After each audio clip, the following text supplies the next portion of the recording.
নূহ নবী কয়, মালিক কেনই বা বানাইতে বলছো, কেনই বা আবার ভাঙতে বলো? এত মনের মাধুরী দিয়া বানাইলাম, মনের ইচ্ছা মতো বানাইলাম, আবার এখন নিজের হাতে ভাঙবো, মন মানে না। আল্লাহ পাক কয়, নূহ কয়েকটা পাতিল বানাইছো, হাতও দেও নাই, পাও দেও নাই, চোখও দেও নাই, জবানও দেও নাই, কথাও বলতে পারে না, তোমাকে নূহ কইয়া ডাকতেও পারে না, শুধুমাত্র কয়েকটা পাতিল। এই পাতিল নিজের হাতে বানায়া আবার ভাঙতে যদি তোমার কষ্ট হয়, তাহলে এইবার বলো, আমার যে বান্দা বান্দিরে শেষ করে দেওয়ার জন্য তুমি বলছো, আমি তো এদেরকে নিজের হাতে বানাইছি, শুধু বানাইছি তা না, হাত দিয়েছি, শুধু তা না, পা দিয়েছি, একটা বডির আকৃতি দিয়েছি, চোখ দিয়েছি, জবান দিয়েছি। এই জবান দিয়ে আমি আল্লাহরে আল্লাহ কইয়া ডাকে, হয়তো সব সময় ডাকে না, মাঝে মাঝে হলেও তো একবার ডাকে, বলো বলো আমার যেই বান্দাগুলিরে আমি আল্লাহ এই বডির মধ্যে একটা জান দিলাম, জানটা দেওয়ায় হাঁটা থাকতে পারে, নড়তে পারে, চড়তে পারে, আমার ওই বান্দা বান্দিগুলিকে ভাঙতে বুঝি আমি আল্লাহর কষ্ট লাগে না? কি পরিমাণ মায়া, কি পরিমাণ মায়া! নূহ নবীর একজন মহিলা কয়, নবী গো, যেদিন তুফান শুরু হয়ে যাবে আপনি আমাকে ইয়াদ করে জাহাজে উঠে আপনি নিয়ে যান গো নবী।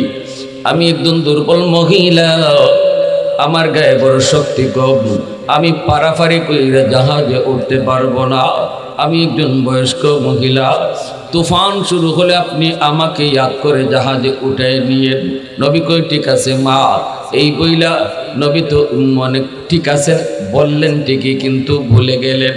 যেদিন তুফান শুরু হয়ে গেল ওই দিন তিনি এই মহিলার কথা ভুলে গেলেন।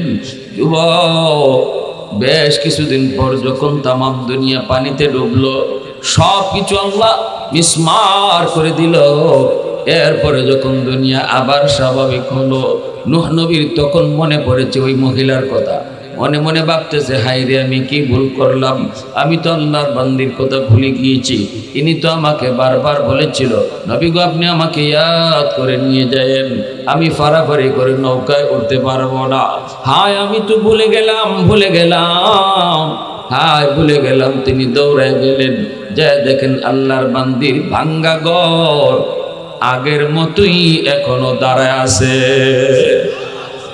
বড় বড় অট্টালিকার কোনো খবর নাই, সব শেষ, কিন্তু ওই বৃদ্ধা ইমানদার মুমিন মহিলাটার ভাঙ্গা ঘর আগের মতোই দাঁড়ায় আছে। আল্লাহর পয়গম্বর নূহ এইবার আল্লাহর কাছে সেজদায় পড়ে কই, মালিক তোমার কুদরত বোঝা বড় দায়, আল্লাহ বুঝি নাই। এইবার তিনি ডাক দিলেন, মা, ও মা, মা। মহিলা ঘরের ভিতর থেকে আওয়াজ দেয়া কয়, নবী গো, তুফান কি শুরু হয়ে গেছে নাকি? এইদিকে তুফান শেষ, তামাম দুনিয়া পানির নিচে ডুবলো, মহিলার খবর নাই। মহিলা কয়, নবী গো, তাহলে তুফান কি শুরু হয়ে গেছে নাকি? আল্লাহ নবী সেজদায় পড়ে আল্লাহর কাছে কান্দে আর কয়, মালিক কিছুই তো বুঝলাম না, তোমার কুদরত বোঝা বড় দায়, আল্লাহ একটু বুঝায় কও কি হয়েছে। এই মহিলার তো কোনো খবরই নেই, সে তো টেরই পাইল না, এত বড় তুফান গেল, এত বড় জলোচ্ছ্বাস গেল, তামাম দুনিয়া তুমি সব কিছু মিসমার করলা, পানিতে ডুবায় সব শেষ করে দিলা, অথচ তোমার বান্দি খবরই পাইল না। আমারে আরো জিজ্ঞেস করে তুফান কি শুরু হয়ে গেছে নাকি? মালিক একটু কও, একটু বুঝায় দাও, আমি তো বুঝি না। আল্লাহ তখন কয়ে, রে নূহ, আমার বান্দি এত করে তোমারে কইছিল ইয়াদ কইরা নিয়া যাইতাম, ভুলে গেছো, ভুলে গেছো। তোমরা নবী হইয়া উম্মত বলতে পারো, কিন্তু আমি আল্লাহ হইয়া বান্দা বান্দি ভুলতে পারি না। তুমি ভুললো, আমি আল্লাহ ভুলি নাই। আমার বান্দিটা এত করে তোমারে বোঝায় বলছিল তুমি ইয়াদ করে নিয়ে যাইতা, কিন্তু ভুলে গেছো। আমি আল্লাহ বলতে পারি নাই, আমি বলতে পারি নাই, কারণ আমি তো খালিক, আমি তো আদর করে বানাইছি, আমি তো বড় আদর করে বানাইছি। এজন্য এই মানুষকে আমি আল্লাহ বলতে পারি না। প্রশংসা করব কার? আরেকটু জোরে বলেন কার?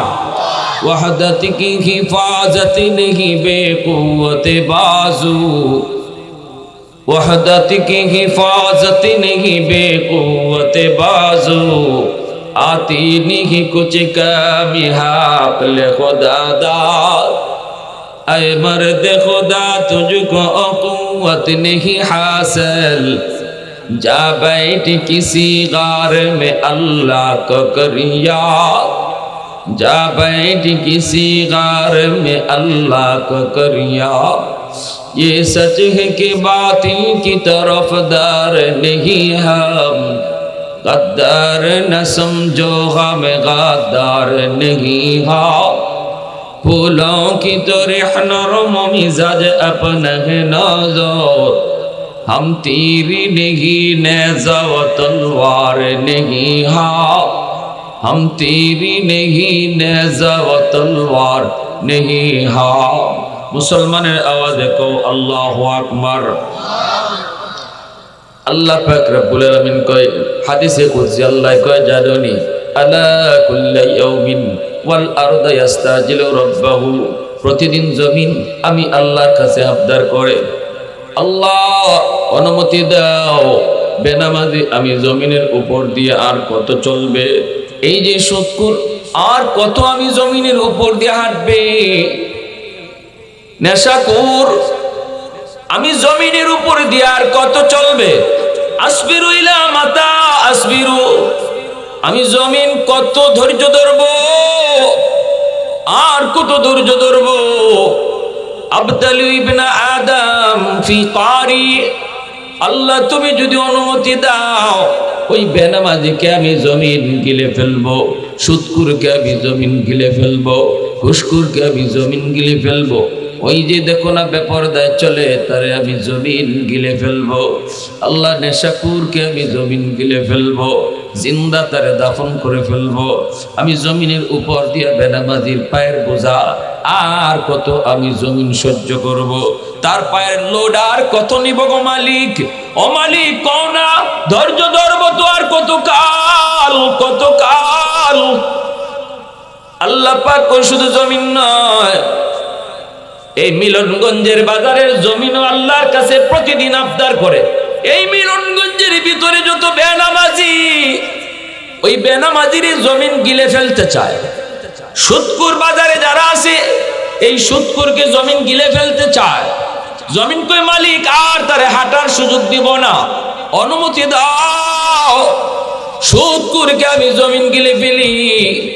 আল্লাহ কই শুধু জমিন নয়, ওয়াল বাহরা ইস্তাজিলু রাব্বাহু, সাগর মহাসাগর গুলি আবদার করে, আল্লাহ আমি কক্সবাজার সমুদ্র সৈকতের পারে কত নাফরমান নাফরমানি করলো, কত গুনাহগার গুনার আয়োজন করে গো আল্লাহ, আমি সাগরের পানি চায় চায় শুধু তাদের নাফরমানি দেখি, আমি সাগরের পারে আইসা কত যুবক কত যুবতী অন্যায় করে গুনাহ করে, আমি সাগরকে একটু ডরায় না, আমি যেমন শান্ত তেমন অশান্ত, আমি যতটা শান্ত ততটা অশান্ত, চাইলে আমি জমিন পানির নিচে ডুবাই দিতে পারি যদি তোমার ইশারা পাই, যদি তোমার অনুমতি পাই, কিন্তু দেখো বেঈমান আমারে ডরায় না, দেখো না নাফরমান আমাকে ভয় পায় না, আল্লাহ তুমি যদি অনুমতি দাও ওই নাফরমান গুলারে আমি পানি দিয়ে ডুবাইয়া দেব, যেই জমিনটারে ওরা নাপাক বানাইছে এই নাপাক জমিনটারে আমি পাক বানায় দেব। আল্লাহ পাক রব্বুল আলামিন তখনই জমিনরে ধমক দেয়, সাগর মহাসাগরে আল্লাহ ধমক দিয়ে কই জমিন থাম থাম, আল্লাহ কই রে জমিন ভালো করে শুন, আমি আল্লাহ দেখতেছি এই জমিনের ভিতরে কত গুনাহ হয়, কত অন্যায় হয়, কত অত্যাচার হয়, কত জুলুম হয়, আমি আল্লাহ দেখতেছি কত নাফরমানি হয়, এরপরও আমি কেন নগদ ধরি না জানোনি, কারণ এই মানুষকে আমি আল্লাহ বড় আদর করে বানাইছি, আসমান আল্লাহ বানাইছেন কুন ফায়াকুন বইলা, জমিন আল্লাহ বানাইছেন কুন ফায়াকুন বইলা, ফেরেশতা আল্লাহ বানাইছেন কুন ফায়াকুন বইলা, কিন্তু আমারে আপনারে আল্লাহ পাক কুন ফায়াকুন বলে বানায় নাই, আমারে আপনারে যখন আল্লাহ বানাইছে, আল্লাহ বলে খালাকতু বিয়াদাইয়া, এ জমিন এই মানুষকে আমি নিজের হাত দিয়ে বানাইছি। কারণ এই চেহারার মধ্যে এত দামি কপাল, এই কপাল দিয়ে বান্দা আমি আল্লাহর কুদরতি কদমে সেজদা দিবে। কপালটা আমি বানাইছি আমার সেজদার জন্য।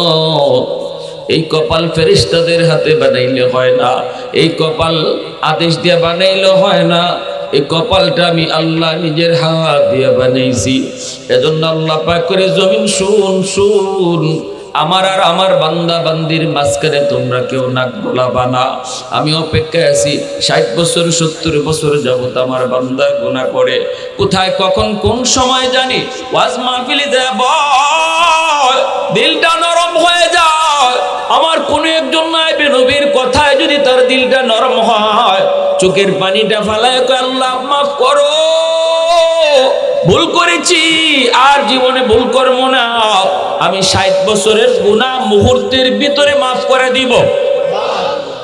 ইল্লা মান তাবা ওয়া আমানা ওয়া আমিলা আমালান সালিহা ফাউলাইকা ইউবাদদিলুল্লাহু সাইয়্যাতিহিম হাসানাত ওয়া কানাল্লাহু গফুরার রহিমা। আল্লাহ পাক বলে শুধু তার তওবার কারণে তার গুনাহগুলোকে আমি মাফ করব তা না, বরং তার গুনাহগুলোকে আমি আল্লাহর নেকি দ্বারা পাল্টায় দিব। তার গুনাহ যদি পাহাড় পরিমাণ হয়, তওবার দ্বারা আমি তার গুনাহকে পাহাড় পরিমাণ নেকি বানায় দিব। গুনাহ যদি সাগর পরিমাণ হয়, আল্লাহু আকবার জোরে বলুন, গুনাহ যদি সাগর পরিমাণ হয়, আমার বান্দার তওবার কারণে সাগর পরিমাণ গুনাহকে আমি সাগর পরিমাণ নেকি বানায় দিব। আল্লাহু আকবার জোরে কও, মুসলমানের আওয়াজে কও আল্লাহু আকবার। হয় নাই আরো জোরে আল্লাহু আকবার। এজন্য আল্লাহ পাক রব্বুল আলামিন জমিনে ধমক দেয়, সাগর মহাসাগরকে ধমক দেয়। আল্লাহ পাক রব্বুল আলামিন কই জানোনি, জমিনে যতদিন 4 দল থাকবে আমি জমিন টিকায় রাখবো। এই জমিনের ভিতরে 1 নাম্বার দল, যাদের উসিলায় আমি জমিন টিকায় রাখছি, লাউলা মাশাইখু রুক্কা ওয়াশ শাবাবু খুশা ওয়াল আতফালু রুদ্দা ওয়াল আনআমু রুদ্দা লাজআলতুস সামাআ হাদিদা ওয়াল আরদা খাফসাফা والتراب رمادا وما أنزلت من السماء قطرا وما أنبت من الأرض نباتا بل أنزلت عليكم العذاب صبا।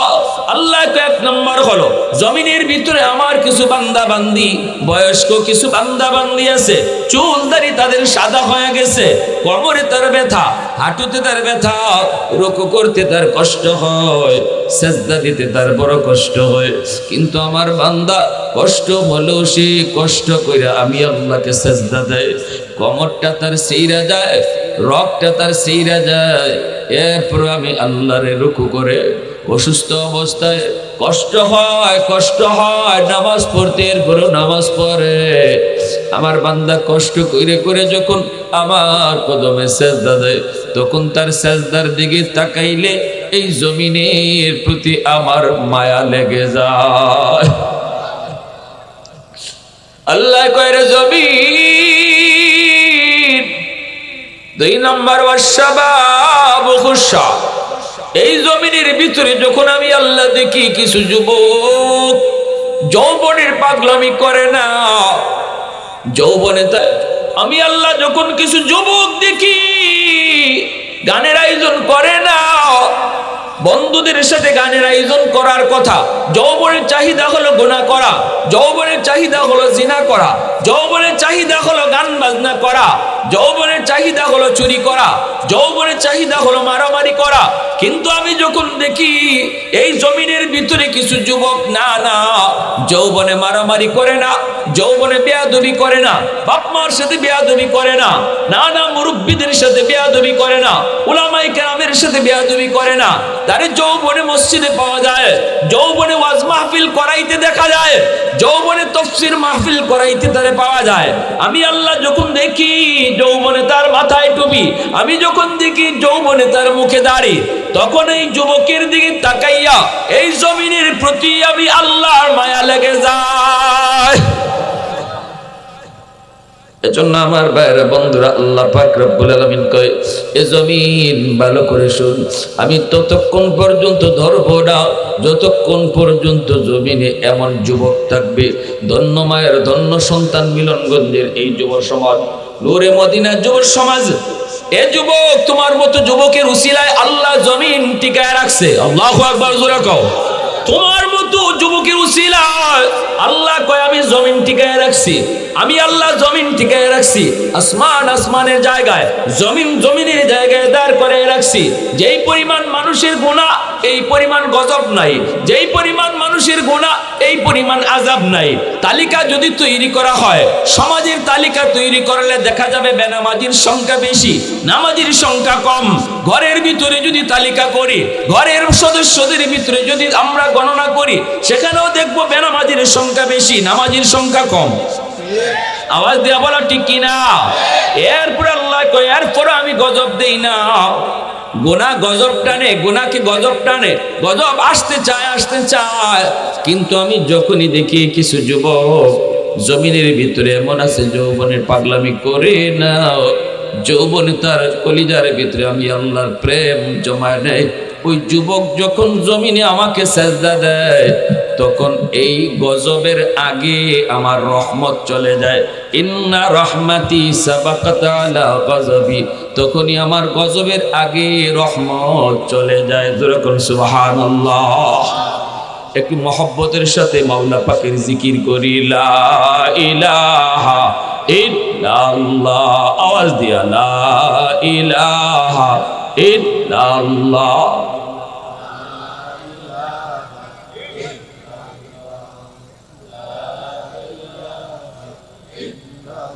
আরো জোরে, লা ইলাহা ইল্লাল্লাহ।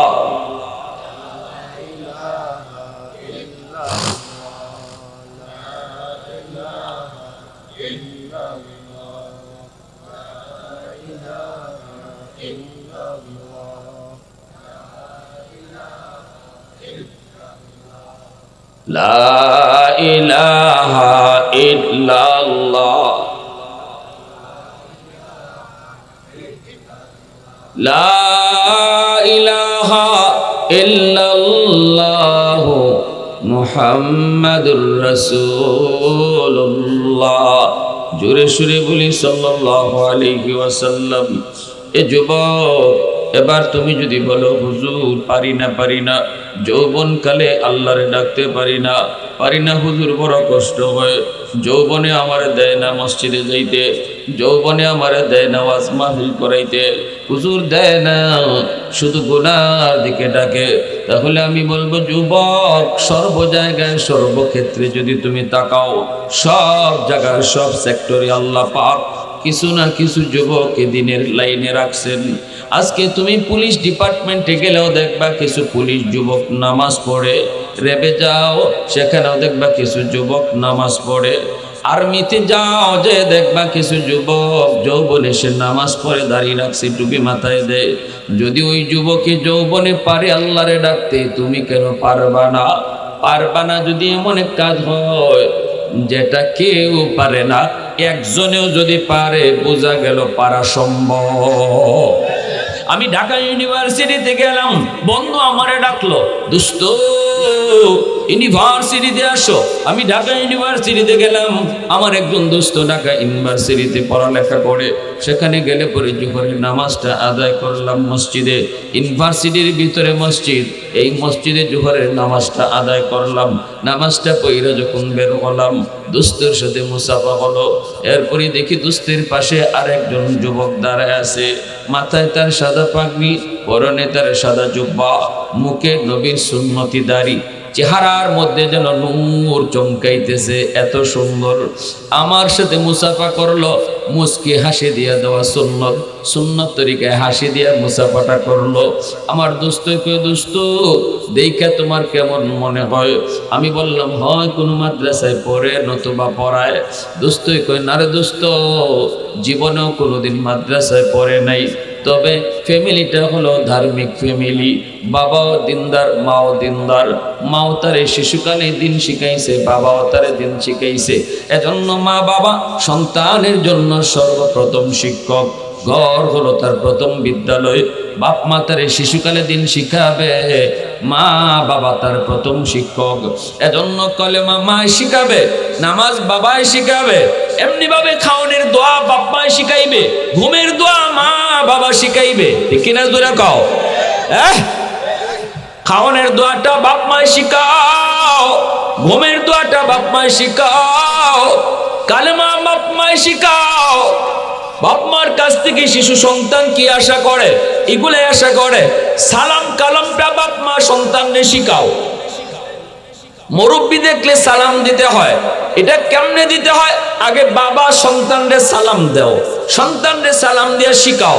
বাবা ঢুকো, ঘরের ভিতরে ঢুকো, আসসালামু আলাইকুম ওয়া রাহমাতুল্লাহ কইয়া তুমি ঘরে ঢুকো, তোমার শিশু বাচ্চারা সালাম শিখবে।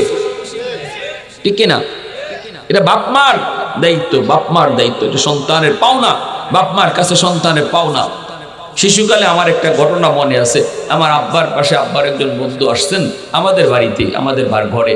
তো আমি বাচ্চা তখন আব্বার কাছে গেছি, সালাম দেই নেই। আব্বা বলতেছে, বাবা একজন মেহমান এখানে বসা, তাও তোমার আব্বুর বন্ধু, সালাম দিলা না? তা আমি বলতেছি আসসালামু আলাইকুম ওয়া রাহমাতুল্লাহ। তখন আব্বা বলতেছে, না তোমার এই সালাম আমি নেব না, তুমি রুম থেকে বের হও, আবার রুমে ঢুকো, সালাম দিয়ে ঢুকো। তখন আব্বার বন্ধু যিনি আমার আঙ্কেল, ইনি কইতেছে, ভাই বাদ দেন, শিশু বাচ্চা, ছোট বাচ্চা বুঝে না, সালাম তো দিছেই, বাদ দিয়া দেন, হ্যাঁ তো সালাম দিছে। আব্বা বলতেছে যে না, এখন যদি সালামটা আমি নেই তাহলে এটা সারা জীবন মনে থাকবে না, আর যদি তার রুম থেকে বাইর করি আবার সালাম দেওয়ায় ঢুকাই, সারা জীবন ইয়াদ থাকবে। বাবা হওয়া সহজ, আদর্শ বাবা হওয়া কঠিন। ঠিক কিনা? ওই দিন যে আব্বা আমার রুম থেকে বাইর করছিলেন, সালাম দিয়া ঢুকাইছিলেন, যার কারণে আজ 35 বছর পরেও এই ঘটনা আমার মনে আছে। কিরে ভাই, আজকে মা ঘুমের সময় যে বাচ্চাটারে ঘুমের দোয়া শিখাইবার কথা, যেই বাবা ঘুমের সময় বাচ্চাটারে দোয়া শিখাইবার কথা, কালেমা শিখাইবার কথা, সূরা ফাতিহা শিখাইবার কথা, সূরা ইখলাস শিখাইবার কথা, এই টাইমে আমি মা, আমি বাবা মোবাইল টিপে ঘুমাইতেছি। ঠিক না? সন্তানের ভবিষ্যৎ অন্ধকার করতেছি আমি মা, আমি বাবা। আমি বাপ মার ভুল সিদ্ধান্তের কারণে, বাপ মার নিজের রং চলার কারণে আমার সন্তানের ভবিষ্যৎ অন্ধকার হচ্ছে, আর এর জন্য দায়ী আমি বাপ মা। এজন্য কিয়ামতের মাঠে সন্তান বাপ মার বিরুদ্ধে আল্লাহর আদালতে মামলা দিবে, সন্তান মামলা দিবে। রব্বানা আতিহিম দিফাইনি মিনাল আযাব ওয়ালআনহুম লানান কাবীরা। ও মালিক, আমি যদি আজ জাহান্নামে হই, আমার জাহান্নামে যাওয়ার পিছনে আমি নিজে একা শুধু দায়ী না, আমার বাপ মা দায়ী। সন্তানে কইব, আমার মা আমার বাবাকে সামনে আনো, এরা আমাকে ঘরে কি শিখাইছে একটু জিগাও, তোমার পরিচয় আমাকে শিখাইলো কি না। আল্লাহ, খাইতে বসলে যদি আম্মায় কইতো বাবা ডান হাতে খাও, বিসমিল্লাহ কয়ে খাও, বিসমিল্লাহ কয়ে খাও, আমি জিগাইতাম মা ডান হাতে খাইলে কি হয়, তখন মা কইতো আল্লাহ খুশি হয়, তখনই আমি মালিক তোমাকে আমি চিনতাম। ঠিক না? শিশু বাচ্চারা কিন্তু খুব বেশি বেশি বাপ মারে প্রশ্ন করে, আপনি কইবেন হে খালি প্রশ্নই করবো, বাবা ডান হাতে খাও, বাচ্চা কইব আম্মা ডান হাতে খাইলে কি হয়, আল্লাহ খুশি হয়। বাচ্চা কইব আল্লাহ খুশি হইলে কি হয়, আল্লাহ কেডা? তা আল্লাহ তোমারে আমারে সব জাহান কায়নাত যিনি বানাইছে তিনি আল্লাহ। ওই যে এক কথায় আপনি আল্লাহর পরিচয়টা বাচ্চারে শোনাইছেন, এই শিশু বাচ্চার ব্রেইনের মধ্যে এই আল্লাহর পরিচিতি রেকর্ড হয়ে গেছে। এটা মরণ পর্যন্ত এই বাচ্চার ব্রেইনে থাকবে আল্লাহ কারে করা। আল্লাহু আকবার, জোরে করুন। কারণ শিশুকালটা হলো কাদামাটির মতো, যা লিখবেন তাই লেখা হবে। মাটি যদি শক্ত হয় লিখতে চাইলেও লেখা যায় না। এজন্য মানুষের জীবনের ফাউন্ডেশন হলো শিশুকাল। শিশুকালটা যার যত ধর্মীয় বিধানের উপরে, ধর্মীয় রীতিনীতির উপরে, ধর্মীয় কালচারে যে বাচ্চাটার শিশুকালটা গড়ে ওঠে, এই বাচ্চার জীবন ততটা ধর্মের উপরে মজবুত হয়। আর আমরা শিশুকালটা একদম অবহেলায় নষ্ট করি। মা টেলিভিশন দেখতেছে, বাচ্চারে লইয়া দেখতেছে। বাপে নাইস গান দেখতেছে, বাচ্চারে লইয়াই দেখতেছে, ঠিক না? অথচ আমার বাচ্চা দুনিয়াতে আসছে মঈনুদ্দিন চিশতির মতো ওলি হইয়া। এটা আল্লাহর রাসূলের হাদিস, কুল্লু মাউলুদিন ইউলাদু আলাল ফিতরা ফাআবাওয়াহু ইউহাব্বিদানিহি আও ইউনাসসিরানিহি আও ইউমাজ্জিসানিহি। রাসূল বলেন, সকল সন্তান দুনিয়াতে আসছে আল্লাহর ওলি হইয়া। এরপরে তার বাপ মার ভুল সিদ্ধান্তের কারণে তার ওলায়ত নষ্ট হয়, তার বুজুর্গি নষ্ট হয়। নতুবা আমার বাচ্চা আব্দুল কাদের জিলানি হইয়া দুনিয়া আইছে, এটা রাসূল কইতেছেন, সে কবরেও যাবে জিলানি হইয়া যদি বাপ মার সিদ্ধান্ত সঠিক হয়। আমার ভাইয়েরা বন্ধুরা, জন্য বলি, বাচ্চাটার সামনে ঘরটারে তুমি ধর্মীয় কালচারে গড়ে তুলো, সালাম কালামের আমল ঘরে তৈরি গড়ে তুলো। মা স্বামী স্ত্রীরে সালাম দাও, স্ত্রী স্বামীরে সালাম দেখ, বাপরে সালাম দাও সন্তানে, মারে যে সালাম দাও, ঘরে ঢুকো, মুসাফা করো। এই দৃশ্যগুলো আমার শিশু বাচ্চায় দেখুক, সে শুনুক। এই দেখা শোনাটা তার দিল আর দেমাগের ভিতরে শিশুকালে রেকর্ড হইতেছে, রেকর্ড। বড় হওয়ার পরে তারা শিখাইতে হবে না মুসাফা, হে শিশুকাল থেকে মুসাফা দেখিয়া শিখছে, ঠিক কিনা? জোরে কর। সালাম শিখাইতে হবে না, সালাম শূন্য শূন্যই শিখছে। এজন্য ধর্মীয় কালচারে আমার আপনার ঘরটা সুন্দরভাবে সাজাইতে হবে। আমার দোস্ত কইতেছে, দোস্ত এই যে তোমার সাথে মুসাফা করলো, এত সুন্দর তার চেহারাটা, নুরানি চেহারা, মাথায় তার সাদা পাগড়ি, পরনে তার জুব্বা, এই লেবাস দেখে তুমি মনে মনে ভাবতেছো সে কোনো মাদ্রাসায় পড়ে, নতুবা মাদ্রাসায় পড়ায় না। রে দোস্ত, সে মাদ্রাসায় পড়ে নাই, শিশুকাল থেকে সে স্কুলে পড়ছে, কিন্তু তার মা বড় ধার্মিক, বাবাও বড় ধার্মিক, ঘরের পরিবেশটা ছিল ধর্মীয় পরিবেশ, ধর্মীয় কালচারে সে বড় হয়েছে। এজন্য এই বাচ্চাটা, এই যুবকটা শিশুকাল থেকে সে ধর্মের উপরে মজবুত। কলেজে পড়ে তখনও নামাজ ছাড়ে নাই, আজকে ঢাকা ইউনিভার্সিটিতে ভর্তি হলো, জন্মদারি, এখনো তার মুখে জন্মদারি, একবারের জন্য দাড়ি কামায় নাই। আল্লাহু আকবার, জোরে কও। স্কুলে পড়লো, অথচ মুখে তার জন্মদারি, চাপায় জন্মদারি, দাড়ি একবারও কাটে নাই। ঢাকা ইউনিভার্সিটিতে ভর্তি হয়েছে, এমন মেধা, মেধা তো হবে, মেধা হবে না মানে? যে মা সন্তান পেটে নিয়ে পর্দায় চলে, এই সন্তান বড় হওয়ার পরে মেধাবী হয়, মেধাবী হয়। পেটে সন্তান নিয়ে যদি মা বেশি বেশি টক খায়, সন্তান বড় হওয়ার পরে টক প্রিয় হয়। পেটে সন্তান নিয়ে যদি মা বেশি বেশি মিষ্টি খায়, সন্তান বড় হওয়ার পরে মিষ্টি প্রিয় হয়। পেটে সন্তান নিয়ে যদি মা বেশি বেশি ঘুমায়, সন্তান বড় হওয়ার পরে অলস হয়। পেটে সন্তান নিয়ে যদি মা টুকটাক কামকাজ করে, এই সন্তান বড় হওয়ার পরে কর্মঠ হয়। পেটে সন্তান নিয়ে যদি মা বেশি বেশি গান শুনে, সন্তান বড় হওয়ার পরে গায়ক হয়। পেটে সন্তান নিয়ে যদি মা বেশি বেশি কোরআন পড়ে, এই সন্তান অল্প দিনে হাফেজে কোরআন হয়। এজন্য মা বড় দিনদার, পর্দার ভিতরে থাকে মা।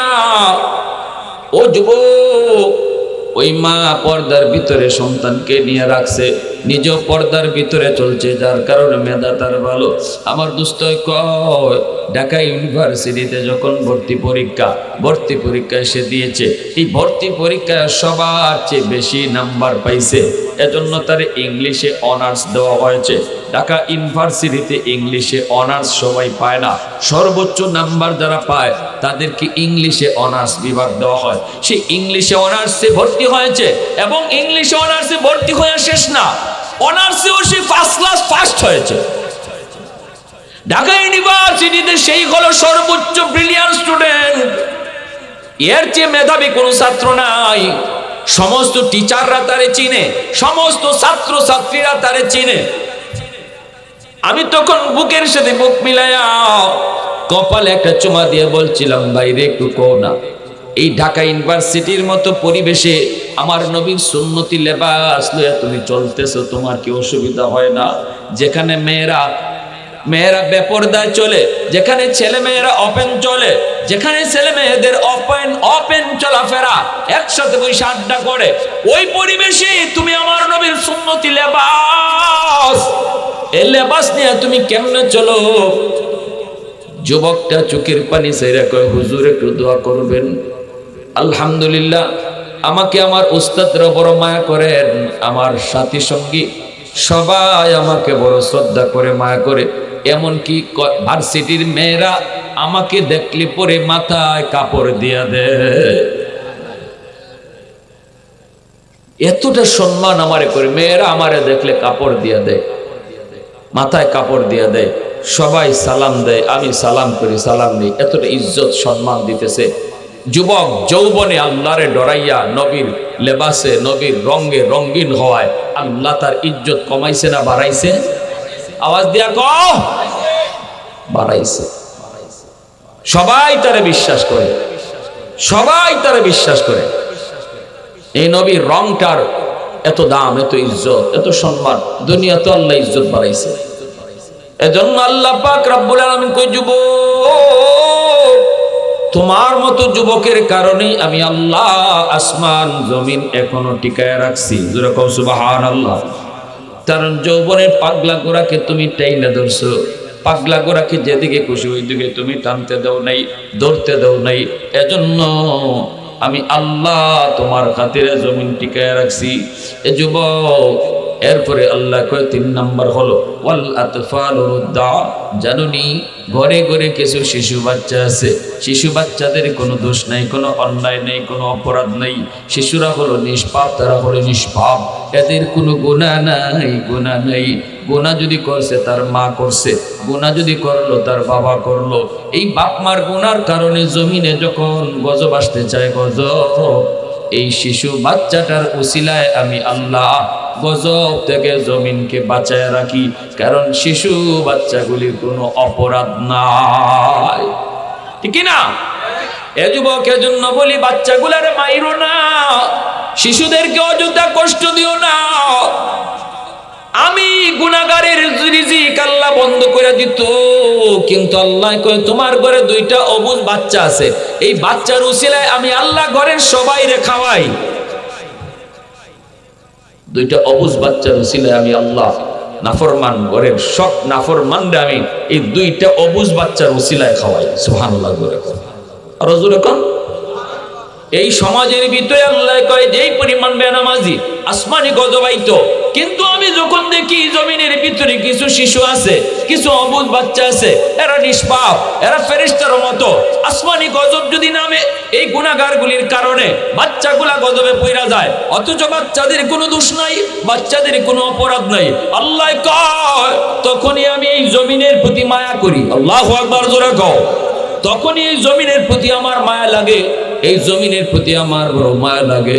এজন্য আমার মায়ার নবীর বহু বড় সুন্নত, নবীজি শিশু বাচ্চাদেরকে বড় মায়া করতেন, আদর করতেন, কোলে নিতেন, চুমু খাইতেন। নবীজি সাজদায় গেলে পড়ে অবুঝ বাচ্চা শিশু যদি নবীর কাঁধে উইটা ঘোড়া দৌড়াইতো, তবুও নবীজি রাগ করতেন না।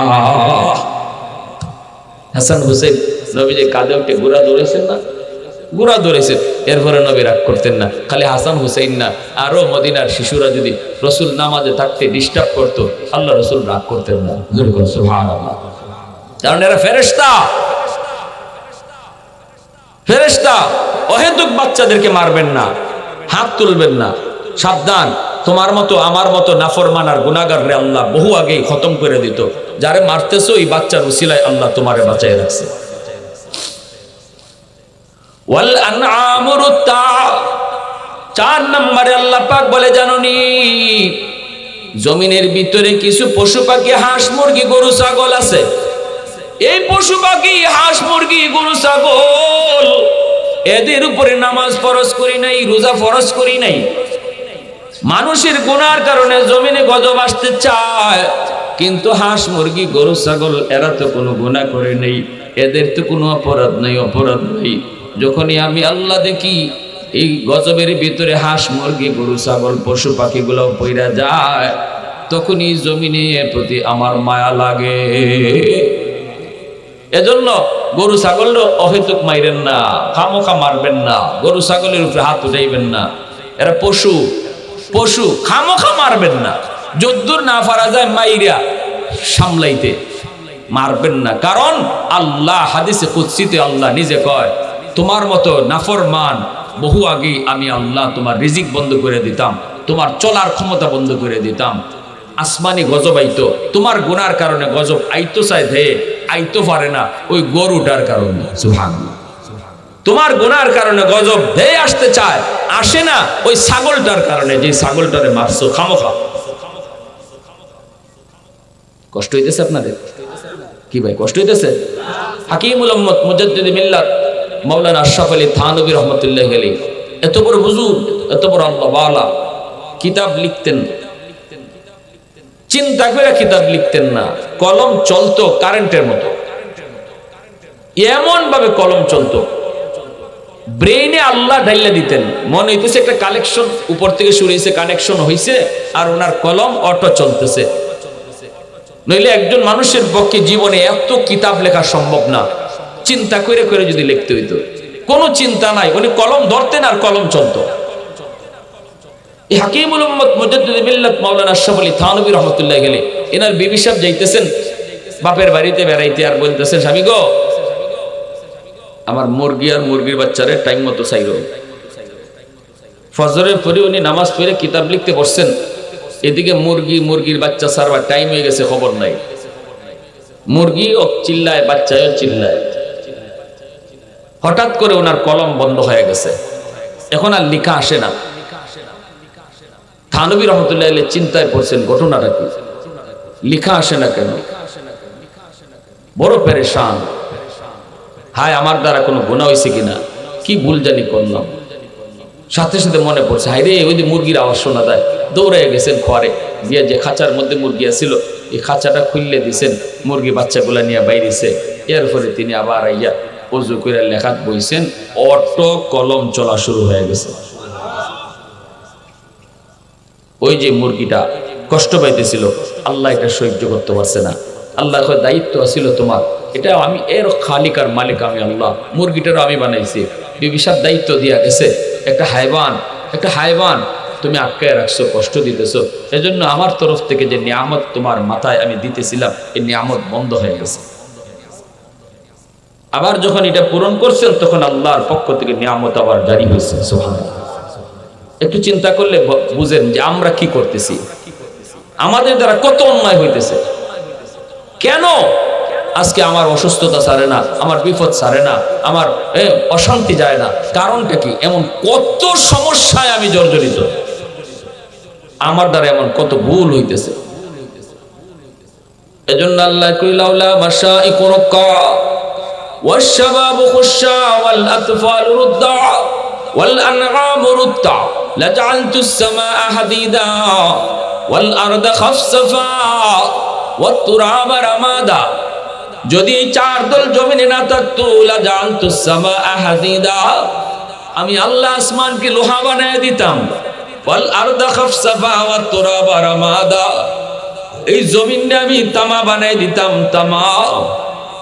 আমা আনজালতু মিনাস সামাই কাতরা, এক ফোঁটা রহমতের বৃষ্টি আমি আসমান থেকে নাজিল করতাম না। ওয়ামা আম্বাতু মিনাল আরদি নাবাতা, একটা শস্যের দানাও আমি জমিনে উঠতে দিতাম না। বাল আনজালতু আলাইকুমুল আযাবা সাব্বা, পর জমিনের মধ্যে শুধু আযাব আর গজব নাজিল হইতো। আল্লাহ কই, মানুষ কেন বানাইছি জানোনি? বানাইছি লিয়াবুদুন, আমি আল্লাহর ইবাদত করার জন্য। এত আদর করে তোমারে বানাইলাম, নিজের হাত দিয়ে তোমারে বানাইলাম। বানানোর উদ্দেশ্য একমাত্র আমি আল্লাহর গোলামি, উদ্দেশ্য আমি আল্লাহকে চিনা। আগে আমারে চিনো, লিয়াবুদুন আই লিয়ারিফুন। তাফসীরে জালালাইনের মধ্যে লেখেন লিয়াবুদুন আই লিয়ারিফুন, আল্লাহ ইবাদতের জন্য বানাইছে, এর মানে হলো আল্লাহ কয় আমি তোমার এত আদর করে বানাইছি তুমি যেন আমি আল্লাহকে চিনতে পারো। কেমনে আল্লাহরে চিনা যায়? আল্লাহর ইবাদত করলে আল্লাহকে চিনা যায়, ঠিক না? আল্লাহরে চিনলে মানাটা সহজ, যে যারে চিনে সে তারে মানে। আপনি বইছেন গাড়ির মধ্যে, পাশের সিটের মধ্যে ওসি সাহেব বয়া, আপনি তো মনে করছেন আপনার সাথের প্যাসেঞ্জার, আপনার খবর আছে, আপনি ফাউনা চাইতেছেন, আপনি চাইতেছেন, খবর নাই আপনার। একজন আইসে কানে কানে কইছে এবার যে ফাউলা রাইতেছো দারো যে বয়া চিনো কেটা, কেটা ওসি। এখন আর ফাউল লড়বো নি আপনি, জোরে মাতো ফাউল লড়বো। আর এখন এতক্ষণ চিনো না এজন্য লড়াইছো, এখন চিনছো সাথে সাথে শিরা ঠান্ডা, ঠিক কিনা? এজন্য আল্লাহ আগে আমারে চিনো, বানাইছি তোমারে চিনবার লাগে। ফেসেলে গেছে এয়ারপোর্ট, আমারে যদি চিনো তখন আমারে মানাটা সহজ হইব। আল্লাহ কয়